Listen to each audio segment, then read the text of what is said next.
Hello students, welcome to Byju's IS. Welcome to a session on economy this week, wherein we'll be taking up some of the very important articles that have appeared in various business related newspapers and we'll be analyzing these particular articles.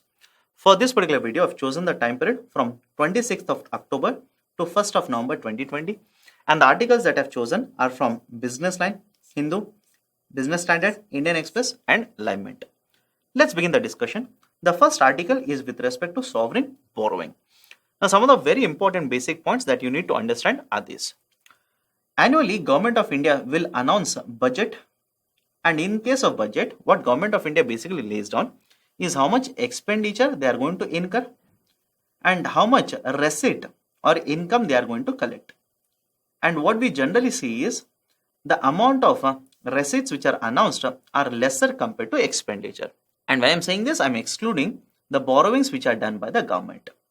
So I'll repeat the statement here again. Generally, what we see is the non-debt creating receipts are generally lesser than the overall expenditure done by the government. So in order to meet the overall expenditure requirement, government borrows from the market. Now, this article discusses the concept of a borrowing of the government itself. Whenever the government borrows either in the domestic market or in the foreign market or external market, the overall borrowing is called as a sovereign debt or sovereign borrowing. For example, in case of the domestic market, the government can issue treasury bills, government can issue dated securities. In case of external borrowing, government can borrow from World Bank, can borrow from BRICS Bank or a New Development Bank, government can borrow from Asian Development Bank, etc. So domestic borrowing and the external borrowing or foreign borrowing, sum total of this will give you overall borrowings of the government or the sovereign borrowing of the government. Now, in case of India, thankfully, domestic borrowing or sovereign debt out of this, domestic borrowing has the highest component. The external borrowing is very, very less. As per the data given in the article, only 5% of the debt of the government is in the form of external borrowing. And when I'm saying external borrowing, this particular borrowing is because of borrowing from World Bank, borrowing from BRICS Bank, Asian Development Bank, or these kind of international financial agencies or institutions. So far, you'll have to remember this particular point. So far, Government of India has not issued any of the bonds that it generally uses to borrow in the domestic market in the external market. I'll repeat the statement. So far, Government of India has not issued these particular bonds or sovereign bonds which they generally issue in the domestic market to borrow in the external market or in the foreign market. Now, there was a proposal which was done by the government in the budget of 2019 and 2020, but because of various issues, this particular proposal was not implemented. And this article says that in the upcoming budget for the financial year 2021 and 2022, Government of India may announce the concept of foreign or external sovereign borrowing. Now, what do you mean by this external sovereign borrowing? As of now, when Government of India borrows from the domestic market by issuing these bonds, the bonds are issued in terms of rupees, repaid in terms of rupees. Okay, that is the basic idea of a domestic borrowing done by the government. Again, through bonds. But when Government of India will issue these particular bonds in the foreign market, let's say in the US market, it will issue these particular bonds in terms of dollars and repay in terms of dollars. So basically, this is the idea of the sovereign borrowing which could be done by the Government of India next financial year. Now, why it could be done? Understand this very carefully. Right now, Government of India's receipts, which are non-debt receipts, are going down, whereas the expenditures are shooting upwards. As a result of this, there's a huge deficit. That is a fiscal deficit which is experienced by the government. Now, in order to bridge this particular deficit, if Government of India issues huge amount of bonds in the domestic market, there might be an issue called as the crowding out effect. Now, what is this particular idea of a crowding out? Understand this very carefully. In the domestic market, that is a borrowing market, there's a presence of the private sector, there's a presence of government also. So, both are demanding or both are borrowing from the market. Now, if Government of India demands huge amount of a borrowing, basically issues huge amount of a bonds in the market and starts borrowing heavily from the market. One, what will happen because of this is, because Government of India wants to borrow more, its financials are very weak right now, it has to pay huge amount of interest on this, or the interest payment on this will be higher. Rather than using the term interest, they may also use the technical term coupon rate that is offered by the government could be higher. As of now, the liabilities of the government of India extend up to 2055. And some of this particular liability or the borrowing which has been done by the government has been done at a higher rate of interest. And what is one of the reason for government of India to offer higher rate of interest? Because the risk of lending to the government in the market has increased.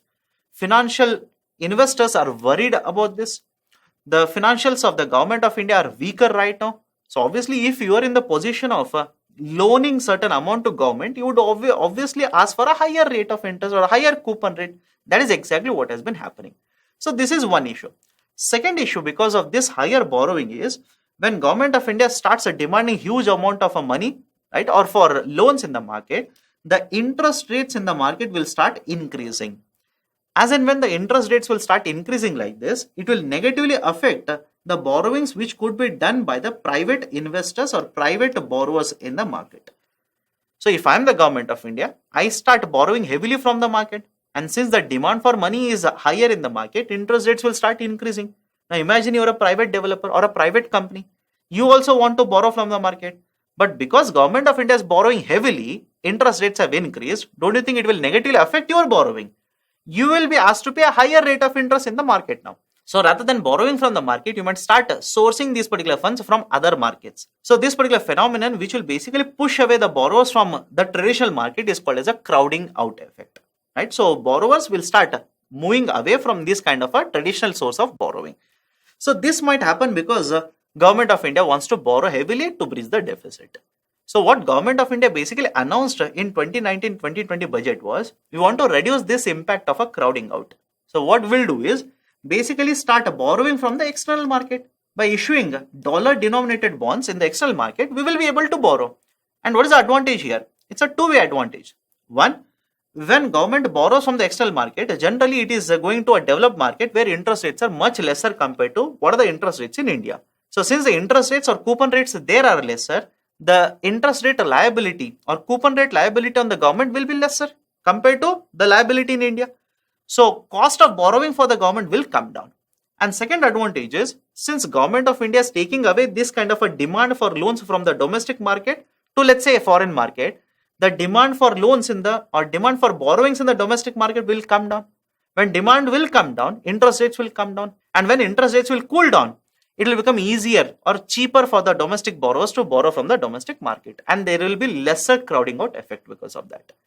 So these two advantages were cited by the government in promotion of or in announcement of this particular dollar denominated sovereign borrowing in the external market. But having said so, there are certain concerns related to this also. What is the concern? Whenever government will borrow from the domestic market, the repayment liability is always in the domestic currency. Whereas if it is borrowing from an external market, the repayment liability will be in some other currency. For example, if government of India has borrowed in terms of dollars, it has to repay in terms of dollars. And in case of a dollar to rupee, there is an exchange rate. And in case of India, generally, again I'm using the term generally, not always here. Generally, what we have seen is rupee depreciates against a dollar. And when rupee depreciates against the dollar like this, the repayment liability of the government, by the time it starts repaying the loan or repaying for these particular bonds, will be higher. So there will be an exchange rate risk which has to be borne by the government itself. And generally in these kind of transactions, what these parties do is they will enter into hedging. There's a mechanism called as a hedging to escape this kind of a risk.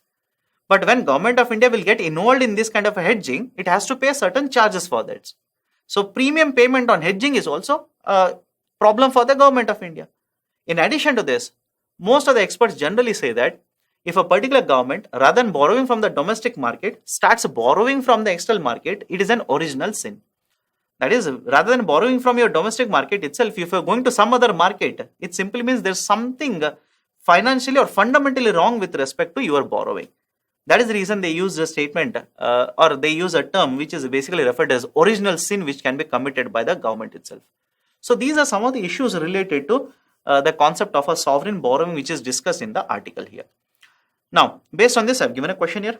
Consider the following statements. Majority of the government borrowing are external borrowings. No, this is wrong. As per the article given here or as per the budget documents also, or the total borrowings of the government, only around 5% of it is in the form of external borrowings. The rest of it is in the form of a domestic borrowing itself. If the government goes for sovereign external borrowing, it may lead to crowding out. No, this is also wrong. If it goes for domestic borrowing, it might lead to crowding out. But if it goes for foreign borrowings, crowding out effect will come down. So second statement wrong. So based on this, right option is option D. Both are false. The next article is with respect to refining capacity in case of India. Now, very recently, in one of the speeches given by Prime Minister, he has basically recommended or he has pitched for an idea where India's refining capacity will be increased to 400 MTPA by 2025. Now, what are the important points? Let's have a look at it. Generally, in case of supply chain in oil sector, there are three very important stages. First stage is called as exploration stage. Following exploration, there is a refining stage. And following refining or after refining, there is retailing stage. And where do we come as consumers in this particular supply chain? We are here. After retailing, we will come into the picture. Exploration is also called as upstream process. Refining is called as a midstream process. And retailing is called as a downstream process. Now, in case of exploration, refining, there is a presence of a public sector enterprises as well as a private sector enterprises. Now, in case of India, exploration is lesser than the refining capacity. I'll repeat the statement here. In case of India, exploration is lesser than the refining capacity. What is the meaning of it? In case of India, the demand for fuels is very, very high. But how much is produced in the domestic market is comparatively very, very less. Around 80% of our requirement we basically import into India. But what we import is not the final products per se. Majority of it is basically in the form of a crude oil component or crude oil imports.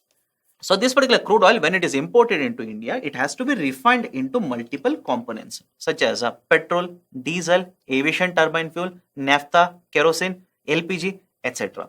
So basically this particular crude oil, when it is refined, it's basically a part of a refining process or midstream process.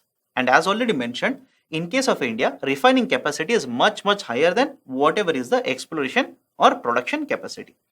Right now, as per data which is given in this particular article, refining capacity is 250 MTPA. MTPA stands for million tons per annum. And the Prime Minister has proposed this to be increased to 400 MTPA by 2025. And with the 23 refineries in India, India is one of the largest refiners in the Asian market. We not only import crude oil and its components, we also export petroleum oil lubricants. And this is one of the very important components of our export, which is done or export basket from India. Now, understand this, what the Prime Minister has basically focused here is, he says in the recent times, there has been a lot of volatility in terms of pricing of these particular commodities in the international market. In case of India, I said more than 80% of our requirements will import, and majority of these particular imports come into India from the OPEC market itself or OPEC countries itself. And in the last 1 year itself, the prices of these particular crude oil which is imported from OPEC have been very volatile. So Prime Minister has called for responsible pricing of these particular commodities so that the volatility of these prices in the international market will come down. Now, in addition to this, basically, PM has listed 7 key drivers to drive a change in India's energy map. Because as per Government of India's policy, India wants to reduce the dependence on import of the fossil fuels. Not only the crude oil, we also want to reduce our import dependence on the coal also. So basically, a 7-point strategy has been announced by the PM. Let's have a look at these particular 7 points. 1. Accelerating efforts towards a gas-based economy. And in the recent times, the Government of India has introduced certain reforms to push this particular idea itself. Cleaner use of fossil fuels, particularly petroleum and coal. Greater reliance on domestic sources of biofuel. Achieving renewable energy target of 450 gigawatts by 2030. Please make a note of this because most of the newspapers or most of the material that you have will have quoted 175 gigawatts. But this was the target for 2022. But very recently, this particular target has been expanded to more than twice, that is the 450 gigawatts by 2030. Increasing the contribution of electricity to decarbonize the mobility. Moving into emerging fuels including hydrogen. Digital innovation across all energy systems. So these are the 7 very important strategies which has been recommended by the Prime Minister in order to drive or change the India's energy map. You will have to remember these particular 7 points. If at all a question is asked in UPSC mains, you will have to note these particular 7 points. So this is the gist of the article given here. Based on this, I have given a question here. Consider the following statements. Petrol and diesel prices are determined under administered pricing mechanism. This is wrong. Earlier, we used to follow something called as an APM. Mid 1970s, we introduced this particular methodology, administered pricing mechanism, under which we used to basically, that is, government used to basically regulate the prices of the fuel commodities which are sold in the domestic market. But the administered pricing mechanism has been withdrawn, has been abolished by the government post 2002, and thereafter they introduced a subsidy regime, and post 2010 we have started linking the prices of these particular fuels to the international market prices, or we have introduced the concept of a dynamic pricing for these particular fuels. Second, Indian Oil Corporation Limited IOCL, Hindustan Petroleum Corporation Limited HPCL, Bharat Petroleum Corporation Limited BPCL are the public sector oil marketing companies. This particular statement is correct. So based on this, right option is option B, only 2 is true. The next article is related to gender workforce. Some of the very important points are this. Generally, the whole population is divided into two groups. That is basically the labor force as well as non-workers. In case of a labor force, we'll consider that particular population who are either seeking for the jobs, that is unemployed population, as well as an employed population. Those who are seeking the jobs and are earning because they have a job. So the population is divided into these groups like this, and the labor force participation is basically a formula wherein we are calculating the percentage of the population which is seeking jobs out of the total population or total adult population. This is a basic formula of a labor force participation rate. Now this particular labor force participation rate, which includes in the numerator both employed as well as unemployed, because employed means what? Seeking and they have a job. Unemployed, seeking but they don't have a job. So in case of a labor force participation, we also calculate labor force participation rate for men, labor force participation rate for women also. And this particular article discusses this particular segment, that is a women labor force participation rate in India. What this article says is, to begin with, in the beginning itself, the labor force participation rate of women was not very high in case of India. At the opening up of economy, that is post 1991, the labor force participation rate as per calculations given by World Bank was somewhere around 30% in case of India. And by 2005, this particular number peaked to reach 31.8%. But thereafter, as per the recent estimates given, this particular number has dropped to 20.3%. Now, some of you will basically say, sir, what is the problem then, right? What is the impact of this particular decline in female labor force participation rate? As per one estimate which has been given by McKinsey Global Institute, what it has done is, it has basically taken this particular lower participation rate in case of a labor market of women, and it has monetized or converted this in terms of numbers. If it was higher, how much contribution would have been done by these particular women to total production in case of India? As per this particular survey which has been done by McKinsey Global Institute, if the labor force participation rate of women was on par with that of men, then there would be an addition of a 770 billion to India's economic productivity. This is a very, very huge number. Now the question arises, if this is so much advantageous, why is that the female labor force participation rate has been on a lower side? Some of the very important reasons which have been given in this particular article and generally which are very important are these. One, the socio-culture structure in case of India basically prohibits women from adopting these kind of a modern methodologies. For example, if there is a job which requires, let's say, from morning 9 to evening 5 work, generally in case of India, some of the households do not allow the women to work in these kind of jobs. That is, the socio fabric of India or socio culture structure of India has been built in such a way that these women are not allowed to work for longer duration away from the home. That is one very important reason. Second very important reason, in case of India, many of the times it has been seen that these women become part of the labor force based on the requirement of the households. That is, there is a compulsion in the household. They require a certain amount of money so that people will have sufficient food to eat in the household. So it is out of the compulsion that they are becoming part of the labor force. Now imagine in the same household, the men who are earning, their incomes increases. And when the incomes increases, the household will have certain income security. And when the households will have income security, that compulsion which was pushing the women to be part of the labor force, that compulsion is missing, or the compulsion itself has evaporated. Hence, these particular women move out of the labor force, withdraw themselves from the labor force. Third very important reason, in case of India, these women or some of these particular people require certain specialized type of jobs. As per economic survey, especially these particular women who have children in the household, who have to take care of older parents in the household, they require a job which will provide, let's say, facilities such as work from home or a half a day working facility. These kind of facilities or specialized jobs are required by these women. And the number of jobs or these kind of jobs which are available in India are very, very less. Hence, they do not have any other option but to move themselves or remove themselves out of the labor force. And one more issue which has led to reduction in the labor workforce of women is that women are going for higher education. And this is a very good news. Since they are seeking for higher education, they are removing themselves or withdrawing themselves from the labor force. They are not seeking any jobs now. Since they are not seeking any jobs, basically they do not form the part of the labor force. So these are some of the reasons why the LFPR or women LFPR is very lesser in case of India, and this has to be increased in the coming days in order to ensure that the women labor force participation will increase, let's say at par with men. Contribution of women to India's GDP growth rate will also increase. Overall economic activity will also be higher. So these are some of the very important points given in this particular article. Based on this, I have given a question here. Consider the following statements. India has one of the lowest female labor force participation rates in the world. Yes, in fact, it has been quoted by the World Bank itself. Labor force includes population lying in the working age group, which is working and seeking jobs. Yes, this particular statement is correct because we have already discussed this. Labor force means what? It is a population which is employed as well as population which is unemployed. So which is employed, we say that that population is seeking also has a job.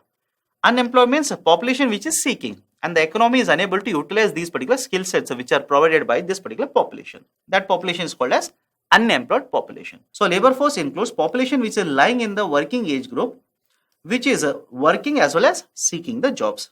Both the statements are true. Right option is option C. Both are true. Next article is with respect to fertilizer subsidy. And this particular article has been picked up from Business and 27th of October. It basically says higher crop sowing which is done during this particular fiscal may raise a fertilizer subsidy bill. Now, some of the very important points that you need to understand are these. Government of India in the annual budget will incur revenue expenditure. Within the revenue expenditure, one very important component is a subsidy bill. And within the subsidy bill itself, another very important component is a fertilizer subsidy. Now, rather than mugging up the numbers with respect to how much subsidy has been given, not important for UPSC. What you need to understand is how the fertilizer subsidy is given in case of India. The three very important the components of fertilizers in case of India are one, nitrogenous based fertilizers. Second one is phosphorus based fertilizers and potassium based fertilizers. Generally, you will have these kind of NPK based fertilizers available in the market. Apart from this, there are many other fertilizers also. Now understand this, Government of India on these three types of fertilizers basically provides two different types of subsidies. One, understand this, in case of a nitrogenous based fertilizers, Government of India provides subsidy based on cost of production. Whereas in case of the phosphorus as well as a potassium based fertilizers, Government of India has introduced a regime called as nutrient based regime, NBS. And this particular nutrient based regime has been implemented post 2010 in case of India and is very, very important. Now, what will happen in case of nitrogenous based fertilizers? Understand this very carefully. Government of India basically fixes a maximum retail price in case of urea, that is nitrogenous based fertilizers. And let's say hypothetically MRP which has been fixed by the government is 300 rupees. Again, the exact number will be somewhere in the range of 300 rupees only. You don't have to mug up that number. Let's assume the MRP fixed by the government with respect to this fertilizer, that is a nitrogen based fertilizer, is 300 rupees. And let's say there is a production unit EX which is producing this particular urea. But the cost of production for this particular company EX is, let's say, 800 rupees. So have a look at this. This company EX has actually incurred a cost of how much? 800 rupees. But Government of India is asking this particular company to sell this nitrogenous based fertilizer for agriculture sector at 300 rupees. So obviously this company X will say, if I sell it at 300, I'm going to incur a loss of 500 rupees. So government in this particular situation will provide a subsidy of 500 rupees to this particular company. So based on cost of production and the MRP that is decided by the government, which is revised annually by the government itself, government will provide a subsidy on nitrogenous based fertilizer to the producer like this. In case of the P and K, right, that is the phosphorus based fertilizers and potassium based fertilizers, government has introduced a concept of nutrient based subsidy regime. Now what do you mean by this? Imagine there is a one phosphorus based fertilizer which is being produced, and to produce this particular fertilizer you will require three raw materials or three nutrients X, Y, Z. Government of India basically fixes subsidy on X, Y as well as Z like this. Again, just a hypothetical situation. Based on the nutrients which are consumed, each of the nutrients will be allocated certain amount of subsidy. For example, let's take a very simple number here. For every kg of X, let's say government of India will say, I will give you a subsidy of 10 rupee. For every kg of Y that you consume, I will give you a subsidy of 20 rupee. For every kg of a Z that you consume, I will give you a subsidy of 30 rupee. So if this particular producer consumes 1 kg each of these three nutrients and produce this phosphorus based fertilizer, then government of India will be giving a subsidy of how much? 60 rupees to the producer here. This subsidy regime wherein based on the nutrients which are consumed, subsidy is allocated to the manufacturer or producer is called as a nutrient based regime. So this is the basic idea with respect to how the subsidy bill is allocated or how the subsidy is allocated for these kind of fertilizers.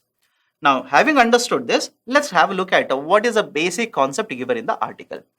Because of a good rainfall that has been received very recently, it is expected that the cultivation of crops will be higher. And when cultivation for the current financial year becomes higher, government of India will have to ensure fertilizer availability in the market. And when fertilizer is consumed in the market in higher quantities because of a good monsoon, obviously the subsidy bill that is incurred by the government will also be higher. And already various producers are concerned that the bill, that is a subsidy bill, for the last couple of months is yet to be paid by the government of India. And in this particular situation, if in the coming months of cultivation, if cultivation is higher, fertilizer consumption will become much higher. And when fertilizer consumption becomes higher, the subsidy which has to be provided by the government to the producers will also be higher. So there is a concern that government may simply roll over these particular fertilizer subsidies to the next financial year. This is the gist of the article given here. Now based on this, I have given a question here. Consider the following statements. In case of a nitrogenous based fertilizers, there is a canalization of imports. Now in case of India, who is allowed to import these particular nitrogenous based fertilizer, that is urea, is canalized. Canalized means only two companies are allowed to import urea into India for agriculture purposes. For example, one company is MMTC, Metals and Minerals Trading Corporation, and the second one is a State Trading Corporation of India. Again, who is going to be allowed to import? Government of India might change this. Next year it might increase it to 3 or might reduce it to 1. Generally it is a decision of the government of India. So first statement is correct. Second statement, all the NPK based fertilizers are covered under nutrient based subsidy regime. No, in case of N based fertilizers, the subsidy is based on the cost of production, whereas P and K are covered under NBS, nutrient based regime. Whereas P and K, the subsidy is covered under nutrient based subsidy regime, NBSR. So second statement is wrong. Right option is option A, only one is true. Next article is with respect to Kerala state government fixing the base prices for 16 agriculture produce. Now, against the 3 agriculture laws which have been introduced by the central government, some of the states have taken certain measures. For example, the state government of Punjab has passed a resolution opposing and calling for abolition of these particular 3 agriculture laws which have been introduced by the central government. And the other state government which has taken certain initiative is the state government of Kerala. What they have done is they have identified 16 agriculture commodities. These are vegetables as well as tubers. And in case of these 16 agriculture commodities, the state government has announced an MSP regime. Now what will happen in this particular situation or under this particular scheme? Let's understand this. First and foremost, the government of this particular state wants to increase the cultivation or the total production of vegetables by 1 lakh tons. in the next couple of years, as well as the cultivation of tubers should also be increased by 1 lakh tons. This particular scheme will come into operation from November 1st of the current financial year. It will basically benefit all those cultivators who have a maximum land of a cultivation of 15 acres. I am using 15 acres. Some of the books or some of the magazines may convert these acres into hectares. And in this particular case, if it is converted into hectares, it will become 6 hectares. Because the conversion chart is 2.5 acres is equal to 1 hectare. Okay, so these are the first 3 very important points. Now, fourth, the most important point is government will fix a base price for these particular crops. Now, this particular base price will be 20% above and over the cost of production of these particular crops. Now, what is the importance of this particular base price? If the market prices of these particular 16 agriculture commodities, which the state government says in first round will be 16, in subsequent time period they might be increased. So if the market prices of these particular 16 commodities falls below the base price, then the government shall procure these particular crops from the market and pay the farmer or directly transfer into the bank account of the farmer this particular base price. For example, let's take a very simple number. Let's imagine cost of production is 50 rupees for any of this crop. Now cost of production is 50 rupees. 20% above 50 rupees will be how much? 10 rupees. So the base price fixed will be how much? 60 rupees per kg of this particular crop. Now in the market price falls below 60 rupees, then the state government shall procure this and pay 60 rupees, transfer 60 rupees directly into the bank account of the farmers.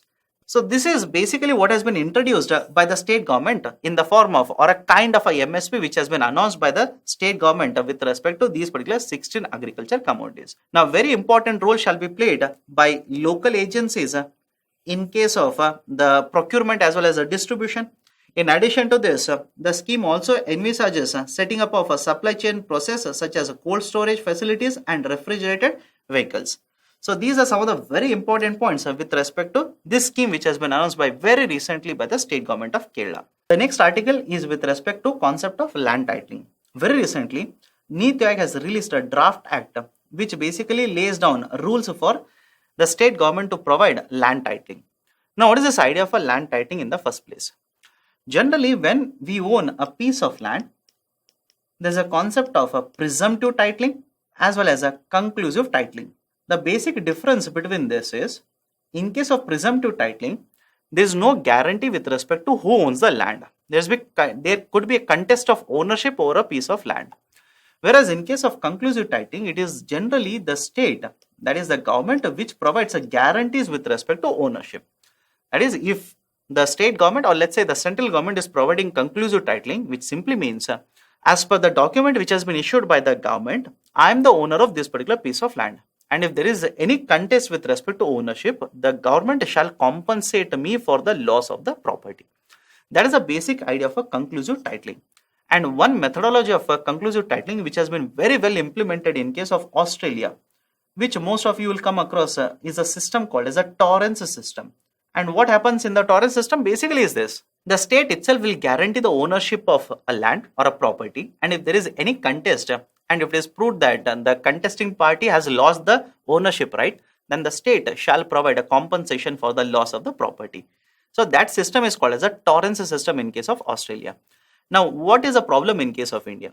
The problem with respect to titling in case of India is right now there is a presumptive titling, there is no conclusive titling. Yes, government of India in many of these particular years or early years have tried to provide a certain digitization of these particular land records. For example, there is a scheme which has been launched by government, National Land Records Modernization Program, in the last decade itself. But even today, we are unable to provide digitized land record for all the properties or all lands in case of India. As a result of this, one issue that is very important is with respect to attracting investments. For example, government of India or the state government wants to attract foreign investors as well as domestic investors to set up manufacturing bases in India. But the problem is, until and unless there is a conclusive titling, there is a guaranteed ownership rights with respect to land, it becomes very difficult for the investors to decide should I invest in the land or not. Because if I invest and purchase the land, and what if the land is contested? there is a court petition or a court case which is pending on this particular piece of land. So their investments will get stuck up in the market. And second very important issue is the cases which are basically dealing with the land ownership disputes have clogged up the judiciary system in India. A huge number of civil cases are only because of these particular land disputes itself. So what Niti Aayog has basically done is it has released a draft act which basically provides rules for the states on land titling. Basically, they are recommending conclusive ownership of the land titles under this particular methodology. What has been recommended under this? Let's understand this step by step. First, it will be the state government which will be providing title registration of all the immovable properties in India. Second very important point, in case of a dispute and in case the owner, that is the person who has been given the land title by the government, loses the ownership of the land, then the state government shall provide compensation for this particular land. Third, if there is a grievance, if there is a complaint, what will the process followed? The state government shall appoint a title registration officer, and any party which has a complaint against land title which has been allocated to one of the people or one of the owners or claimed owners shall approach this particular officer and file a complaint. Now, this particular title registration officer shall note down this particular complaint under two records. One, a record of titles, and the second one is a record of complaints.